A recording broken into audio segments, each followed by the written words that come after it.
Principales teorías sobre el conflicto social, de Pedro Luis Lorenzo Cardazo.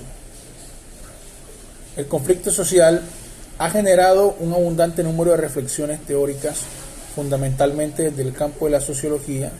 Dichas reflexiones han tomado a la revolución del conflicto social por excelencia como principal referencia, y ello ha condicionado notablemente sus posicionamientos no solo a nivel intelectual, sino también en términos políticos.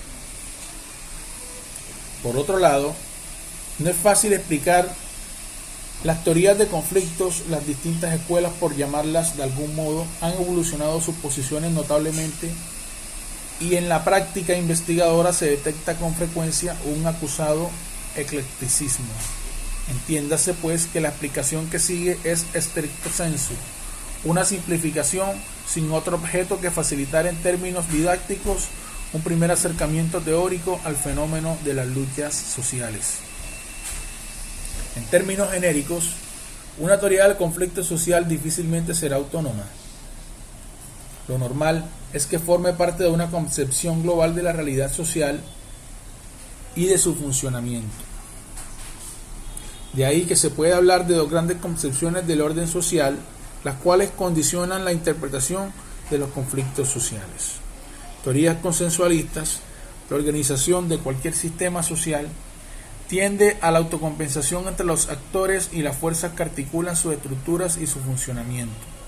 Los conflictos sociales son pues situaciones anómalas, frutos de una alteración en el discurso normal de la vida social, de manera que tenderán a ser explicados en términos espasmódicos.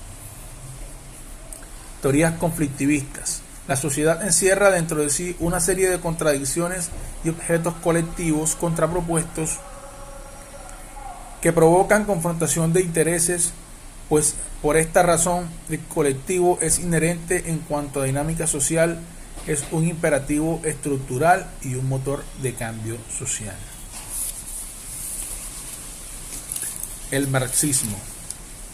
El marxismo ha sido probablemente la corriente intelectual que más ha contribuido a la interpretación contemporánea del conflicto social, tanto por sus aportaciones teóricas y en la práctica investigadora, como por la reacción incentivadora que ha provocado en otros ámbitos ideológicos y metodológicos. No se trata solo, además de las novedades conceptuales que aportó y sigue aportando, sino de su papel capital en la adopción de actitudes mentales diferentes hacia este tipo de fenómenos, consideradas por su valorización como factores de cambio social creativo y por la consideración de la rebeldía popular como algo más que protestas ante las injusticias o respuestas desesperadas ante situaciones extraordinarias. En cualquier caso, hablar de marxismo es referirse a una teoría que no ha dejado de evolucionar desde la obra de Marx hasta el momento presente.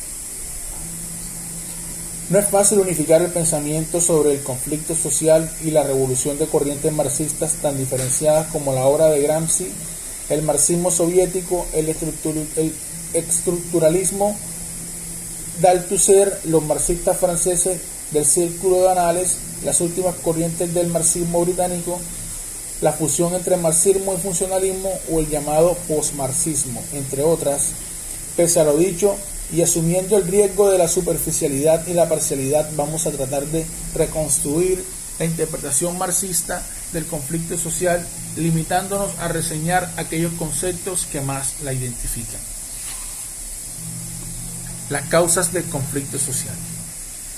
En el punto de partida intelectual de la concepción marxista, los movimientos sociales, esta es una interpretación de los sistemas en clave conflictiva. La historia de todas las sociedades habidas hasta hoy ha sido la historia de la lucha de clases. El conflicto es pues inherente a todo sistema social, algo así como un imperativo estructural, mientras que la sociedad siga articulándose de manera clasista.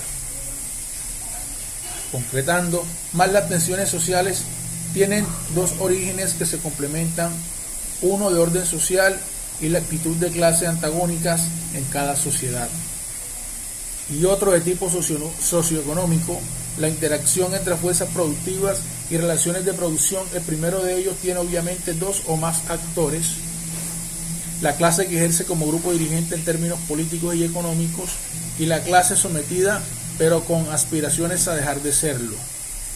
La actitud de los grupos dirigentes, dirá Marx, es siempre esencialmente conservadora, manteniendo una actitud hostil hacia la innovación y procurándose mecanismos que permitan su cierre social y su autoproducción como clase dominante. Por otro lado, a un nivel socioeconómico se habla de la existencia de contradicciones tanto por los intereses de clases como por la dicotomía que puede producirse entre la división social de trabajo y la riqueza y el estadio de desarrollo de las fuerzas productivas. De todo lo dicho, se deduce que para el marxismo tradicional el conflicto social y la revolución han de ser interpretados en términos de imperativo estructural con un origen fundamentalmente socioeconómico: clases y la lucha de clases. Cuando los marxistas encaran el análisis de un movimiento social, lo hacen valiéndose de una serie de conceptos que, tras las continuas mutaciones que ha sufrido en el último siglo y medio, hoy resultan relativamente confusos, si bien caracterizan plenamente esta corriente historiográfica. Uno de ellos, sin duda, es el de la clase social. Una clase social es uno de los sectores en que queda dividida la sociedad según el estadio en que se encuentran las relaciones de producción existentes. Aunque se acepta la existencia de más de dos, las explicaciones se hacen en torno al concepto de clases antagónicas, una dominante y otra sometida. O periodos revolucionarios o prerevolucionarios, una clase ascendente que pretende sustituir a la dominante, en última instancia, como señala Fox y Genovés. La historia, cuando trasciende la crónica, el romance y la ideología, incluyendo versiones de izquierda, principalmente el relato de quien domina, a quién y cómo. El marxismo tradicional entendía que las clases sociales eran generadas de forma más o menos automática por la base económica de cada modo de producción. En la actualidad, tras los trabajos del nuevo marxismo inglés, en especial de A.P. Thompson, se tiende a exponer una concepción dinámica de las clases sociales, es decir, que estas se construyen partiendo de unas determinadas condiciones socioeconómicas a través de sus propias experiencias históricas y proyectos compartidos. También en el marxismo tradicional se exigía, para poder hablar de clases de lucha, las clases, la existencia dentro del grupo de la llamada conciencia de clases, es decir, no solo el autorreconocimiento como grupo, sino disponer de un contraproyecto social revolucionario, entendido en este término marxista los primeros debates entre ideología en sí e ideología para sí de Lenin y Rosa Luxemburgo. Esbozaron el camino, pero han sido nuevamente los marxistas británicos, Leys, por ejemplo, Ajit Root, quienes plantearon conceptualizaciones más laxas y por tanto aplicables a movimientos sociales no protagonizados por el proletariado militante contemporáneo. Por otro lado, el viejo concepto de clase masa, apenas analizado, ha dado paso a una categorización interna de los grupos sociales en pugna, acuñándose conceptos como el de proletariado militante o aristocracia obrera, vinculándolos con la orientación de los movimientos clasistas. Aunque los conceptos se hayan vuelto más elécticos, el marxismo sigue no solo distinguiendo, sino también jerarquizando los conflictos sociales en relación con el papel que se les asigne en su concepción de la evolución de la sociedad a largo plazo. Según esto, distinguirán entre conflictos no clasistas, conflictos clasistas y lucha de clases revolucionarias. Una importante aportación del marxismo que sirvió para desterrar tópicos y actitudes filopauperistas es la idea de que los movimientos sociales no son simples reacciones contra la injusticia, sino que trascendiéndola existe lo que llama intereses de clases. Intereses, por supuesto, que no son patrimonio exclusivos de las clases sociales, sino que están presentes también en sus enemigos. Son el fundamento objetible de los programas de acción y de las ideologías, lo cual presuponía una reinterpretación en clave materialista de este tipo de fenómenos sociales. La movilización. Marx presentó su trabajo como una guía para la acción, algo plenamente coherente con una ideología revolucionaria como el socialismo. Sin embargo, Marx y Engels apenas profundizaron teóricamente en el concepto de movilización, es decir, la forma en que el proletariado había de organizarse y diseñar estratégicamente su actuación político-social. Para Marx, sería la propia evolución previsible del sistema capitalista la que ofrecería al proletariado los recursos sociales precisos.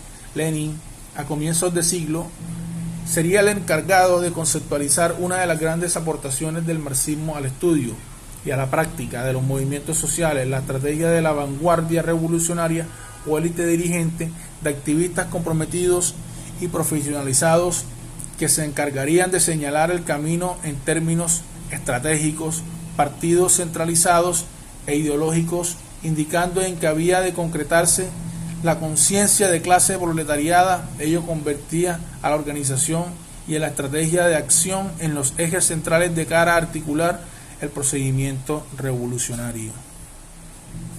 Los recientes estudios sobre movimientos sociales han venido a corroborar desde ópticas alejadas del marxismo lo acertado de los planteamientos de Lenin.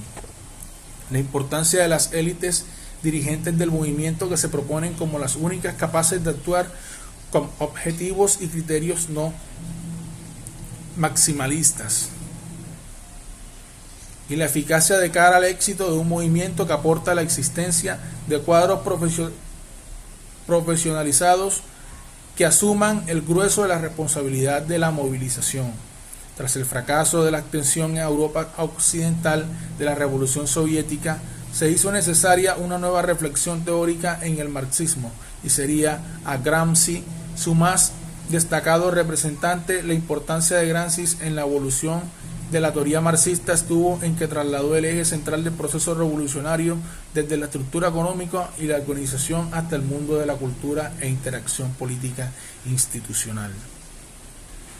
El futuro del socialismo no vendría ya predeterminado por la evolución del capitalismo ni podría ser construido por ninguna vanguardia revolucionaria, sino que estaría en la interpretación política con las autoridades y en la acción divulgadora entre el proletariado de la élite cultural marxista. Esta tesis impregnaron el pensamiento izquierdista de posguerra y la evolución política de los partidos comunistas occidentales, preparando el camino para interpretaciones del conflicto basado en la interacción política y los marcos culturales que ya serían desarrolladas por los investigadores ajenos al marxismo. El siguiente paso adelante vendría de la mano del marxismo inglés, fundamentalmente de la A.P. Thompson y A.G. Hobsbawm. En sus estudios sobre la clase obrera británica, la tesis central será que la movilización obrera, sus organizaciones, sus ideas, sus objetivos tácticos, etc., fue el fruto de las propias experiencias sociales compartidas por el colectivo, sus tradiciones, sus formas de sociabilidad, las organizaciones ajenas al movimiento, pero que interactúan con él.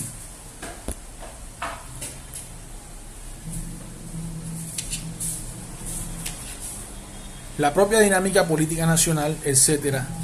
Esta tesis abrieron camino no solo a la renovación del concepto marxista del conflicto social y de la ideología, sino también propició interesantes innovaciones en la historiografía no marxista sobre el tema, sobre todo en lo referido a la llamada teoría de la identidad colectiva que veremos luego.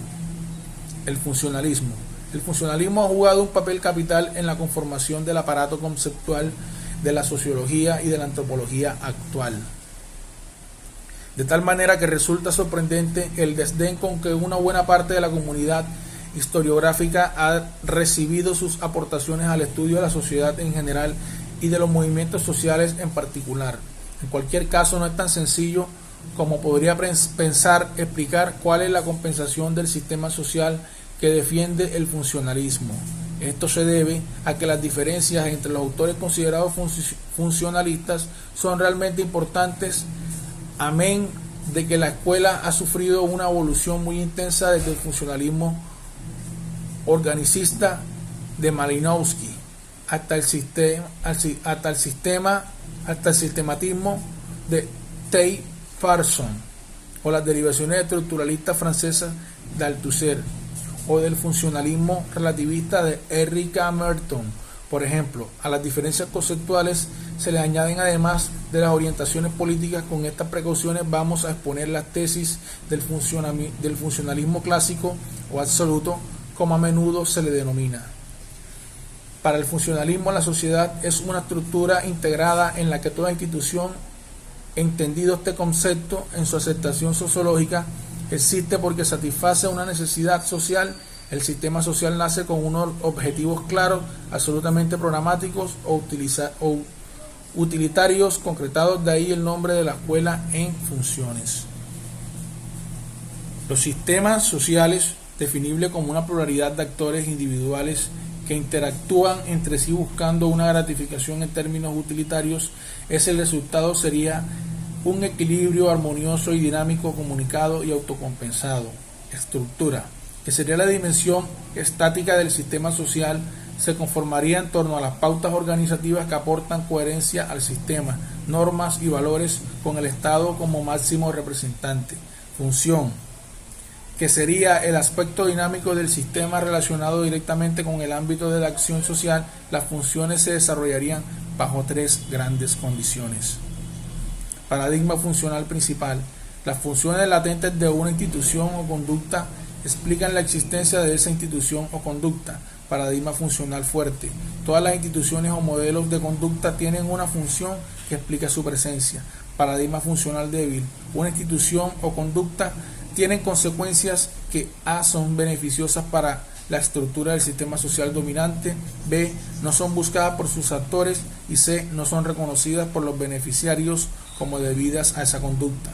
De lo dicho se desprende un funcionamiento de la sociedad basado en tres grandes principios teóricos: unidad funcional, la cual hace referencia a la armonía en el funcionamiento del sistema social, la ausencia de conflictos insolubles y una tendencia general a la adopción de actitudes favorables al consenso. Indispensabilidad. Toda costumbre, objeto material, idea o creencia desempeñada algún papel indispensable para el conjunto de la sociedad y para el funcionamiento del sistema. Sistema normativo. La organización social sobrevive porque los actores individuales o grupos comparten orientación cognitivas y un conjunto articulado de fines y valores. Partiendo de estas premisas teóricas, es evidente que el funcionalismo habrá de tener una percepción de fenómenos de conflicto social caracterizada por su minusvalorización científica e incluso su criminalización ética. Con frecuencia, además, esta actitud intelectual se verá reforzada por la orientación política ultraconservadora de buena parte de los sociólogos americanos, que concluyeron inicialmente el aparto conceptual que hemos explicado. Para uno de los fundadores de la sociología funcionalista, Tay Parson, que consideraba al orden como un fundamento de su concepto del sistema social, toda dimensión o conflicto era una traición a los intereses colectivos o cuando menos un serio peligro para ellos. Sin embargo, pese a que con su explicación del sistema social eran casi intangibles, los conflictos existían y además era notorio que sus resultados no solían presentar rasgos tan graves y calamitosos. Por eso, Parson hablaba de malentendidos con respecto a los planes de acción de los actores sociales o bien de desviaciones con respecto al modelo normativo que, siendo aceptado como referente por todos, no siempre era aplicativo correctamente, produciéndose casos de interpretación egoísta. Fue el funcionalismo relativista de Merton el que conceptualizó con mayor rigor el fenómeno del conflicto hasta hacerlo encajar de algún modo en la interpretación funcionalista del sistema social. Introdujo en primer lugar el concepto de funciones latentes que no eran ni manifestadas ni conocidas por los actores sociales, pero que pese a ello contribuían al correcto funcionamiento del sistema. Merton ponía el ejemplo de la corrupción electoral del siglo XIX, consiste en la venta de sus votos por los integrantes pobres a los caciques norteamericanos. Era evidentemente una disfunción grave, puesto que alteraba en lo más esencial el apartado normativo y ético del sistema político. Sin embargo, según Merton, a nivel latente permitía a los integrantes participar en el sistema político sin que ello generase tensiones ni alteraciones en la sociedad americana. Era por tanto beneficioso para el mantenimiento del orden público y social, para la estabilidad del sistema. Los conflictos eran pues disfunciones, confrontaciones entre fines, pero por regla general distintos de las afusiones, actitudes externas del sistema social y por tanto enemigas del mismo. A partir de los años 50 el panorama teórico comenzó a cambiar, abriéndose paso a interpretaciones más sosegadas del fenómeno del conflicto. Se empezó a valorar las disensiones y los conflictos como procesos de acción social que contribuían a la estabilidad y perdurabilidad de los sistemas sociales, hablándose a partir de entonces de las funciones del conflicto social. En primer lugar, refuerzan, aunque resulte paradójico, el aparato normativo de los sistemas sociales, fortaleciendo las normas preexistentes y haciendo nacer otras nuevas que adecuan su funcionamiento a las aspiraciones de los actores sociales y readaptan el sistema de los cambios de su contexto. La estructura normativa por medio de la negociación y el consenso, actitudes previsorias en cualquier caso de la radicalización de la protesta social, da estabilidad al sistema social, reduciéndolo por la senda del reformismo al mejor antídoto contra la revolución. En segundo lugar, las disensiones refuerzan los lazos sociales sistemáticos. Los llamados conflictos transversales hacen que individuos o grupos conflictivos de un campo determinado deban asumir e interiorizar el papel de defensores del orden, entre otros. De este modo, los conflictos se autoanulan y se restringen su existencia social y su radicalización. Teorías volcánicas. La utilización del plural no es causal en realidad del término de teorías volcánicas, que yo tomo prestado de Rod Aya. Agrupa un conjunto heterogéneo de explicaciones del conflicto que tienen en común considerarlo como el punto culminante de una escalada de tensiones provocadas por procesos de tipo socioeconómico, político e incluso psicológico. Debe tenerse en cuenta que estas teorías, al revés que el marxismo o el funcionalismo, a priori no pretenden imbricar al conflicto en explicaciones globalizadas acerca del sistema social o sus procesos de cambio. Son pues teorías de conflicto en el sentido más exacto del término. Comparten una visión espasmódica de los conflictos, es decir, la lucha abierta surge en el momento en que los actores sociales alcanzan un nivel insostenible de crispación. Una primera posibilidad es de tipo psicológico, lo que provoca la tensión y el posterior estallido en la frustración de las expectativas. Esto es la divergencia entre lo que un grupo social espera y cree merece recibir y lo que realmente obtiene. Existe un umbral indefinido a partir del cual el grupo considera de que su situación es injusta, intolerable. Es entonces cuando estalla el conflicto. Durkheim sintetizaba el proceso en dos fases: acumulación de ansiedades y frustraciones producidas por una drástica restricción de las aspiraciones que alberga el actor social. Arranque espontáneo de ira popular. Chalmers Johnson expone el proceso compartiendo de parecidas premisas teóricas, pero añadiendo un nuevo elemento: la actitud del grupo dirigente. El proceso generador del conflicto se concentraría en cuatro grandes fases: desequilibrios sistemáticos en la sociedad,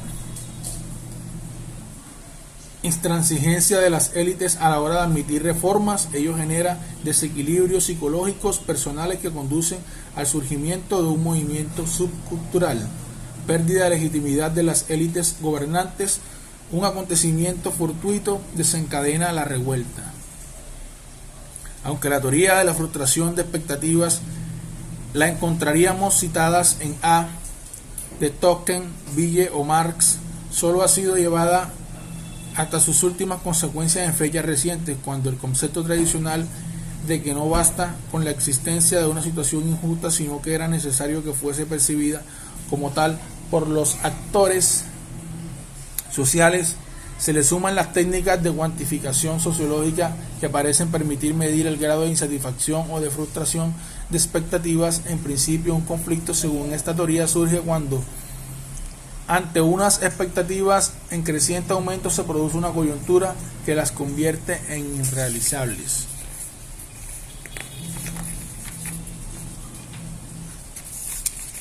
O dicho de otro modo, usualmente existe una distancia tolerable entre lo esperado, objetivo del grupo social, y lo recibido, realidad social, pero que se supera en determinados momentos concretos. Es entonces cuando surge el conflicto.